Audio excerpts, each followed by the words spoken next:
They told you you couldn't do this. They told you you couldn't do that. You can't go to supermarkets. You can't go to restaurants. You can't go to the beach. You can't go to the parks. But, go and protest for Black Lives Matter. Yes, we'll let you do that because it's a noble cause.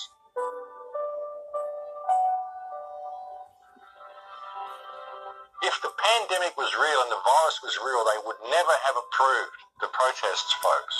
They can't say it's a noble cause, so the virus has gone away. If there was a virus, they wouldn't have approved the protests. I mean, it should be so obvious to people. I don't know why people can't get it. It should be obvious to them. How many of the announcers you see on the news are even real? How much of what you see on television is real at all, folks? Isolation is one of the most cruelest forms of punishment that they do to people in prison. What they're doing is they're putting the entire world into prison with these ridiculous rules that they're putting in place. So you can't just say, well, that's no good, I'm not going there, and walk away. You've got to complain about it. You've got to say to them, I want to see the manager, I want to talk to the manager, I want to know who's putting these rules in place, because this is reckless endangerment of public health. It's psychological abuse of children. If this is being done by someone calling themselves an education minister, we need the name of this education minister so they can explain themselves to us, because this is psychological abuse of children. This is reckless endangerment of the public health on so many levels, not just physically, but also emotionally, psychologically. When you go to these places such as a Ventura County shopping centre where you actually have to wear a mask to enter the shopping centre, told them, well, no, actually, it's bad for my health to wear a mask. So if you're claiming that I have to do something that's bad for my health in order to enter your establishment, this is reckless endangerment of the public health. I'd like to know who gave you that order. And then, get your manager. And then the manager comes out and say, well, I'd like to know where the legislation comes from. I need the name of the politician because I want to press charges against them for reckless endangerment of the public health. And then ring up that politician's office and say, what you're doing is reckless endangerment of the public health.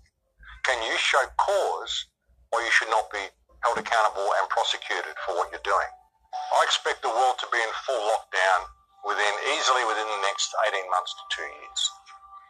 It's our choice as to whether to go into this smart system, whether to allow ourselves to be led into this smart system, but the choices that we make are by our everyday actions, by what we do, whether we choose to use this smart technology and allow it to thus lead us to the inevitable conclusion, which will be a complete and total lockdown of humankind coming very, very quickly, and will actually be finalised and all on board and up and running easily within the next couple of years. For the next 18 months to 2 years, this is where the world will be if we do not be aware of the choices that we are making every day. The social distancing that we had to carry out for 2 weeks in order to protect us from the terrible pandemic. As I've said so many times, the reaction that the government has undertaken as a response to this alleged pandemic has been far worse than the pandemic itself. And now they're coming for your children. I said it way back in the beginning, folks, this isn't going away. This new normal, this social distancing is what they want to do forever now. They're even teaching it to schools here in Australia. Grade 2 students in Australia are being taught the COVID song about how to respect social distancing, and there are penalties for not applying by it, and we're scared of this invisible boogeyman. Like I said, folks, it's the complete destruction of childhood. And as I said, it's not going away. We've got pop-up shops happening now, folks, pop-up stores, new novelty stores which will supply you with everything you need for COVID. Basically everything you need to show the world that you're completely stupid. And you even get scanned when you walk into these stores, folks, but it's okay being scanned because you're being scanned in a really cool, high-tech way. Like I've often said, I can find more evidence that this is a holographic universe than anything else. I can find more evidence that we're involved in a game more than anything else.